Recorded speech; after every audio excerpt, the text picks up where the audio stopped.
Good morning. How many remember me when I was 6? All right. Well, thank you, Micah, whom I openly have a crush on. How does this church get such sexy ministers? I really need to know. What a good plan. I also want to acknowledge how fantastic it was to have a song that was written the day before, because before I speak a little bit about my father and Al, who is my godfather, I cannot tell you how many nights before a production my father would literally come banging at the door, going, "Al, finish it." So it was really quite wonderful to have it done in one night for us. Let me address the elephant in the room, which is my parents. They are not elephants, they just were hurt this year. They send their deepest regards and love. They're fine. I mean, you know, you get hit by a car and you're 80 and 87 and you're fine, I think is a pretty darn good thing to say. My mother is walking. My mother is walking.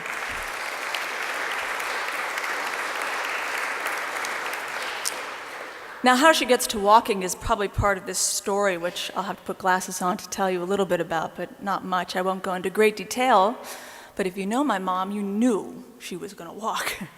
And my father's been quite extraordinary. He's been, I thought he would be very directory when this accident had happened, but actually it's quite interesting that the soldier in him came out. My father was a military policeman. I don't know if you know that about him. And he's very focused, very calm. But they said that they feel Judson, and my mother says, love is what makes the medicine work from her experience. So they send the deepest gratitude and thanks to you. And I still have a crush on Micah. That's just between us now, and you. My son is here. Now, he may not talk a lot because he's a little shy, but I grew up in this place. I was born and raised here. Luca ran across that back part when we were 8 months, and I haven't been back to New York in like 8 or 9 years. And everything's really different, except for a couple of things that I found that are the same, and this place is one of them. So, some of you may know this, or all of you may know it. I don't know anymore, which is interesting. I leave you there. Do not despair. Remain in a circle and do not despair. Gertrude Stein, the patron saint of my family, wrote these words. And my godfather, Al Carmines, wrote the music and played Gertrude Stein in that play in circles. And it was created here, and it was directed by my dad, who was the associate director of the Poets Theater, Judson Poets Theater. He directed, my dad, over 50 plays here, and many were collaborations with Al, but not all. And Al's voice was like honey, and when those words were sung, they went into these walls that are so incredibly painted now, and the windows are so clean, and when I was a kid they were so mucky and dirty. Thank you, Grace. Though when the lyrics of In Circle were first sung here, the floors were cracked and the laminate was moldy, and my friend Elise Bernhardt is here, and she danced here, and it hurt your feet when you were a dancer. Though when the lyrics of In Circles were first sung here, the Village Voice and the New York Times gave it raves, and unlike that very accurate quote from Uncle Al, it did move off Broadway. And they did take the money. I think my dad bought a car or paid the rent. And the crowds were huge, and no one really remembers it now. In my memory, this place was often filled with hundreds and hundreds of people. And there was a show with rock stars, and there were posers, and Sam came, and Patty, I'm saying that's like Sam Shepard and Patty came and like sat in the back, and like, they were really hungover, it was great. And politicians and whomever Harry Katukas thought was cool enough to show up would show up. And here's the thing about Harry. Lee? Is Lee here? Is that Lee? No, I thought it was Lee, sorry. My dad would have to call Harry Katukas and say, Harry, this show is serious, so no laughing. And it's so weird not to have Harry here. So my dad would call Harry and say, Harry, don't laugh, it's a serious play. And he would say, okay, sweetheart, I will not laugh. But then he'd come head to toe in gold lame. And my dad would be like, really? And he was like, lighten up. Okay.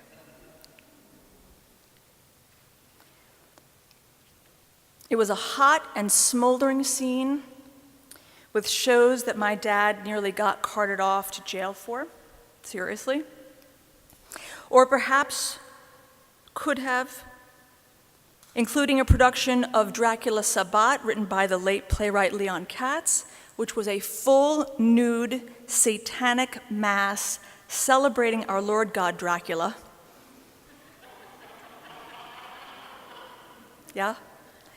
And it almost caused a riot, although very often the front seats were filled with nuns. We could never figure this out. My dad was always like, I don't know. They like it. They just like it. My mother is so understanding. She was like, it was the period of time your father was friends with all the porn stars. I was like, oh, okay. It was going to be on the cover of Life magazine. It had been shot by one of the greatest photographers in the world, but Life shut down the weekend it was going to be shot, and so no one speaks of it today. Up there in that rafter, which is so brilliantly now set up, just absolutely beautiful, there were poets and plays were launched. And as you know these stories, Joel Oppenheimer was there, and Maria Imran Fornes, and Derek Walcott, and more and more and more, all wanted to have their work in this space for a variety of reasons. I want to say as a theater geek moment that I have so many beloveds here, but my two very beloveds are here, which is my friend Elise Bernhardt and Robin Winters, who made art in the 70s and 80s and went into site installation work. And I was talking to my dad about how, just for your own edification, when they did plays up in that space, he would leave the lights on here and sometimes put spots on because this space was part of that space, which is an interesting precursor if you think about site installation work. They were already challenging an established space. That was my theater geeky moment. My dad's rule was that they never repeated a show or style. You could not repeat anything, and the tickets were mostly free, and it was defiantly anti-establishment. It was art and rebellion, community mashed up, and it was not a great way to be remembered in a capitalist country. If you don't pay for something, it's not real, right? When I was a little girl, I would sit pretty much right there next to my dad and face this pulpit. And in my memory, Al was, as far as I could tell, a magical fairy that loved me and drank booze after shows and sang the blues late into the night. And that was church for me. That was the place of my parents who met here. Mom was Uncle Al's beard. She was his fake girlfriend for many, many years. And they were introduced, and I believe Grace Goodman introduced them, and they got married here, and Howard married them. And my Christian mother took my Jewish father's last name, and that was radical. My mom was ordained here and had an extracurricular affair, both with God and with a bunch of radical gay men and women clergy, including the great late Lee Hancock, may she rest in peace, where they created the AIDS Research Center to try to attend to the Shoah of AIDS. That was Judson to me. Theater, booze, women running the show behind the scenes, before cell phones. Now here's the kicker. Some people know this and some people don't, but I have never felt Christian. I sang the hymns when we transitioned from theater to church, and I always left Jesus out of the words. But I love this. I loved agape meal because I feel that this was a very Jewish thing to do. You're sitting, you're talking, you're eating. It made sense to me. Someone argues. I thought Jesus was a radical, Jewish, brown-skinned activist, which is what my mom told me. And when I was about 6, I told my godfather, "Oh, poor Uncle Al, you only believe in Jesus. I'm related to him."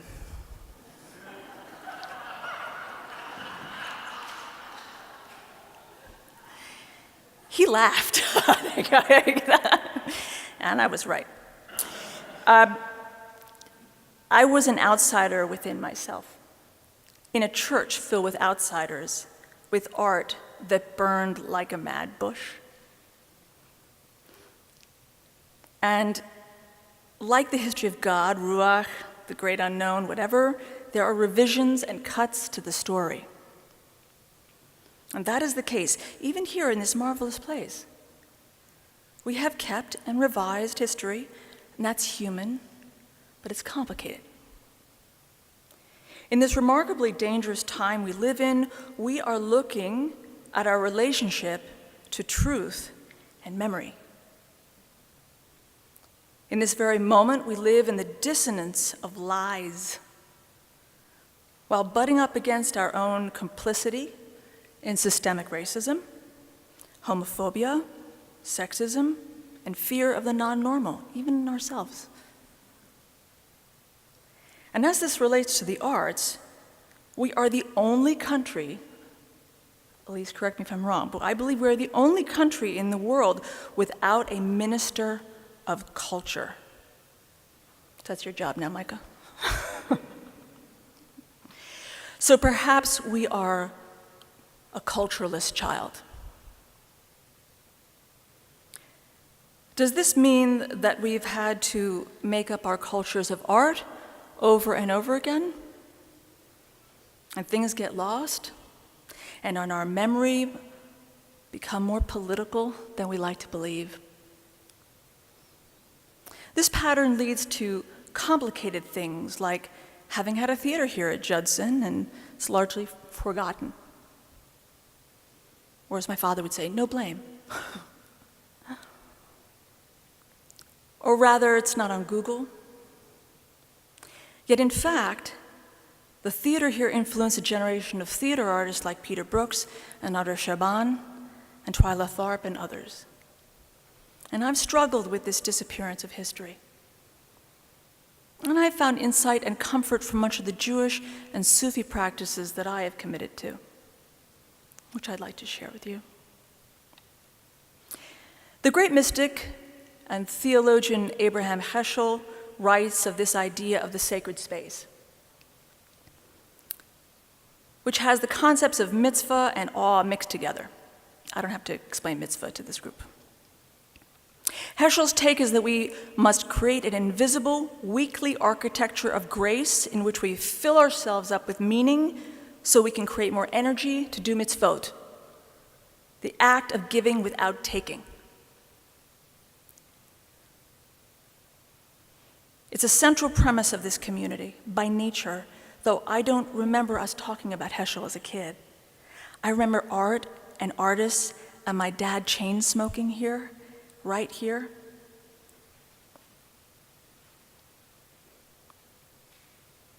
We'd watch a rehearsal and Dad would point his finger at something in a scene and I would look at it just like,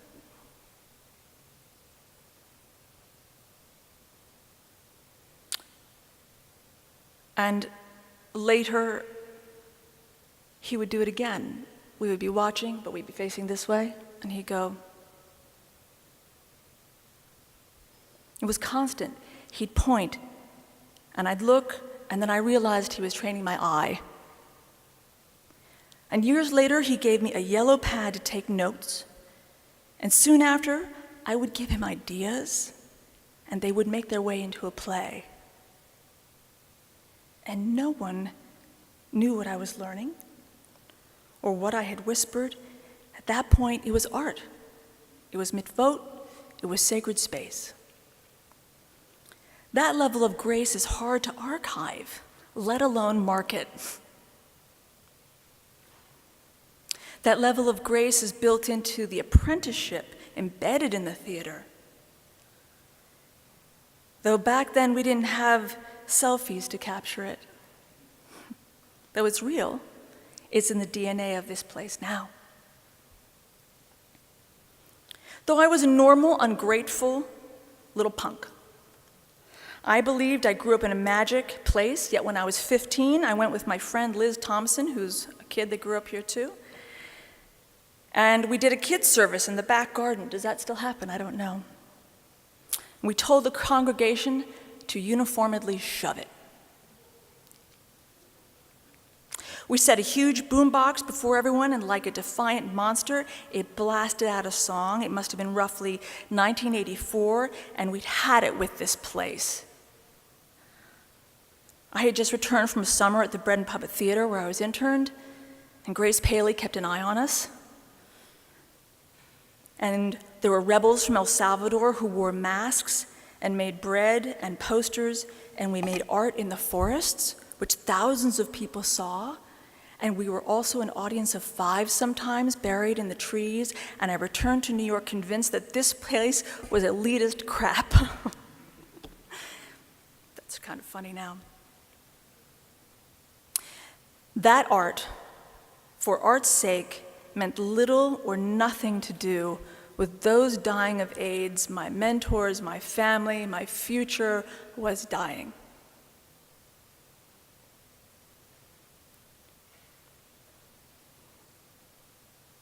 So we played Bowie's hymn, Changes, sung so beautifully today, and stared at the many people still sitting in this room with absolute rage. We wanted to feel something different at 15. We wanted to feel that our time was as important as the 1960s, something that everyone seemed to miss so much.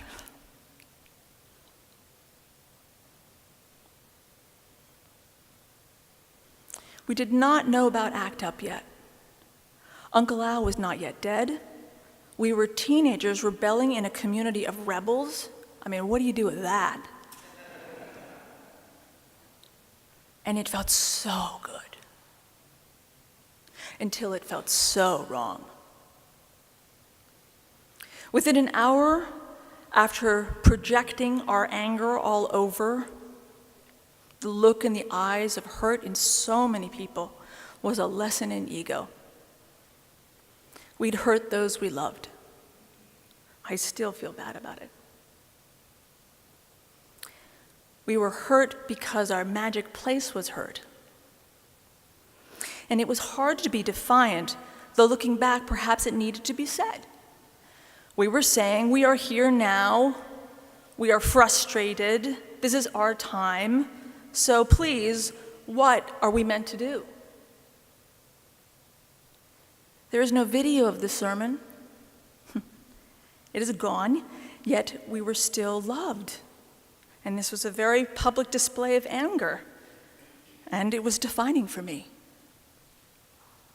I was not speaking truth to power. I was telling our community that we were valuable in a time where people were literally disappearing every day. My rebellion and romance for this community is in me. So I've archived it in myself. As hundreds have, audiences, artists, forgotten people, the living and the dead, critics and writers, humans are walking around living archives of a time that rounded out from 1968 to 1974, with that DNA of change and change rushing through them, passing it on. I value all of this. I hold the mystic learning of this deep in my heart. Yet this year was rough. It was a rough year for my family. And calling out that which is negated or purposely forgotten, more important to me more than ever. For this, for all we know, is our time here. So why do we spend so much time wiping up and cleaning memory which is meant to be messy and real? And what does that mean to who we are as a culture, as a community, and as a creative community of change? When my mother and father were hit by the car in November, they were on their way to church, and Dad was on his way to Quaker meeting. Mom was so anxious about the election of Trump, she felt sick. Dad was concerned but focused. A car turned left in front of them. It hit them. He pulled himself up and knew not to move Mom, though it was immediate. She was quadriplegic. I was called to the hospital and found my mother and father separated by two wings. This was like separating the leading man and the leading lady in two different areas. It was a logistical nightmare. So I moved back and forth between the spaces in the ER, comforting each and taking in that my mom could not move below her neck and that my dad was not ready to know. And I stood with my mother, and it was quiet, like a Sabbath, all around me. And I saw the x-rays of her neck and back, and I knew I was in witness to one of the most important moments in her life. As important as she had stood with me when my son was born. It was horrifying, but very beautiful. I took a picture, a living archive from my iPhone, and I showed her her body broken. And we reviewed the images, and she was totally lucid, and she said, "This is happening." And I agreed, and I asked her if she did not want the operation, that I would support her. And she said, "Are you asking me if I want to die?" And I said, "Yeah." And she said, "No, thank you."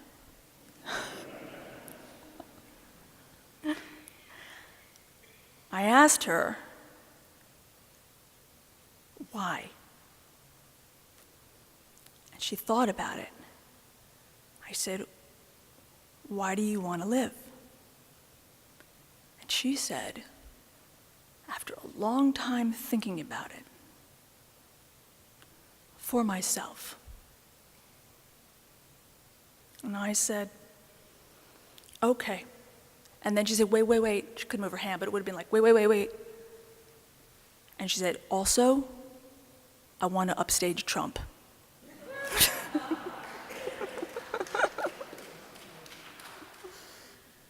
I found my father, I brought him to her, he kissed her hand.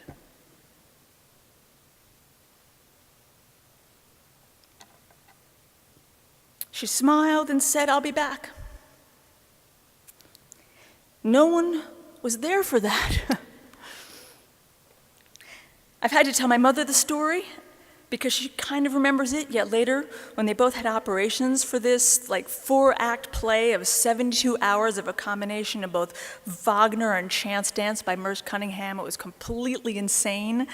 We were running back and forth. Soon my father was flirting with the nurses. This was good. He was feeling better. Mom was like, "Is he flirting with the nurses?" I said, "He's starting to." She said, "Fantastic." And my mother was assessing the assessors who were assessing her, and they were frightened by the end. They started sending the senior doctors in because she was so good. And I kept hearing this song in my head. And I went into the lobby where my mother, when the first thing she did when she stood up was she asked for a machine. She said, "Get me walking, get me walking, get me moving, get me moving." And we were frightened, and the nurses said, no, she's moving, oh my God. And they put her on this machine, and she started to move. And she started to move, and she started to move her legs. She said, I have to move. I said, Mom, slow down, there's time for you to walk. She said, no, you don't understand. Fuck Trump, fuck him, fuck Trump. How amazing.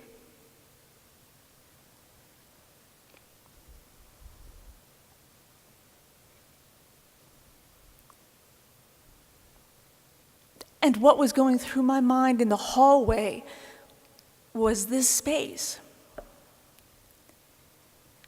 And I kept hearing it. I kept hearing my godfather on the piano, but not here in his crazy old apartment, which had sunken living rooms and smelt like smoke. And I hid in the hallway, and I pretended I was at Judson. And I sang to myself, I leave you there. Do not despair. Remain in a circle and do not despair.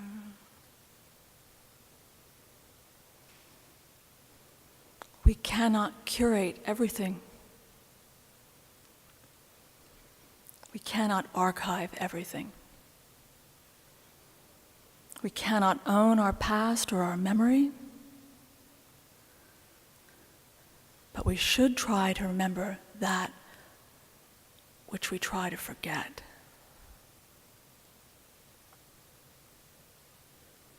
We can only face the change. We can only face this very strange. Memories are love and risk, and our mitzvot is the art we give and forget.